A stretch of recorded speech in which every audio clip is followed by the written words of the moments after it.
નમસ્કાર દર્શક મિત્રો, આપ નિહાળી રહ્યા છો સાઈ ગ્રુપ મીડિયા હાઉસ દ્વારા સંચાલિત નવસારી લાઈવ પર પ્રકાશિત થતું ઝટપટ બુલેટિન દેશ અને દુનિયાથી અવગત કરાવતા આ બુલેટિનની અંદર જુઓ દિવસભરની તમામ ઘટનાઓ। 2 દિવસીય રવિ કૃષિ મહોત્સવ 2024માં 3000થી વધુ ખેડૂતોએ ભાગ લીધો।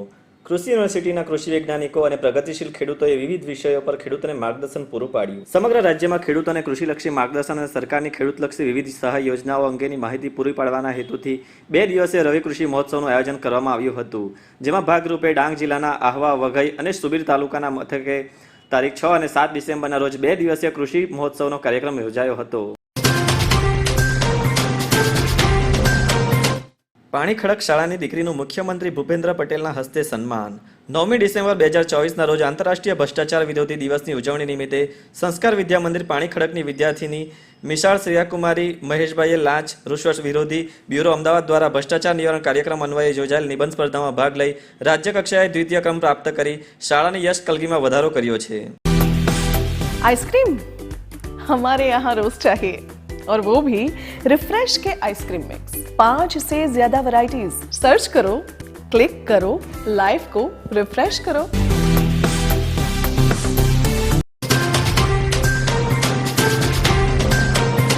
ઉનાઈ પંથકમાં શંકાસ્પદ બોગસ ડોક્ટર કાર્યવાહી થાય તે પહેલા રફુ ચક્કર થયો। શંકાસ્પદ ડિગ્રી ધારક ડોક્ટરની ફરિયાદ બાદ પણ મેડિકલ હેલ્થ ઓફિસરની બેદરકારીના પાપે બોગસ તબીબને કાર્યવાહીથી બચાવવાના મોકળા મેદાનનો રસ્તો કરી આપ્યો। હાલમાં જ સુરત ખાતે 13 બોગસ ડોક્ટર પકડાયા છતાં નવસારી જિલ્લા આરોગ્ય તંત્ર અને ઉનાઈ મેડિકલ હેલ્થ ઓફિસરના છુપા આશીર્વાદ થકી વાસદા તાલુકાના ઉનાઈ ખાતે નાકા ફળિયામાં પ્રિન્સ પંચકર્મ નામની ક્લિનિક ચાલી રહી હતી। જોકે આ ક્લિનિક ચલાવનાર ડોક્ટર પાસે ગુજરાત મેડિકલ કાઉન્સિલ એક્ટ 1967 મુજબ એલોપેથિક ડોક્ટર તરીકે રજીસ્ટ્રેશન કરેલ છે કે નહીં તે અંગેની શંકા હતી।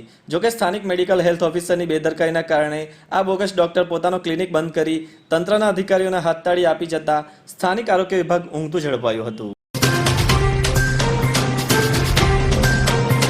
એંધલ હાઈવે ઉપર ઉભેલા ટેમ્પામાં પિકઅપ અથડાતા અકસ્માત સર્જાયો।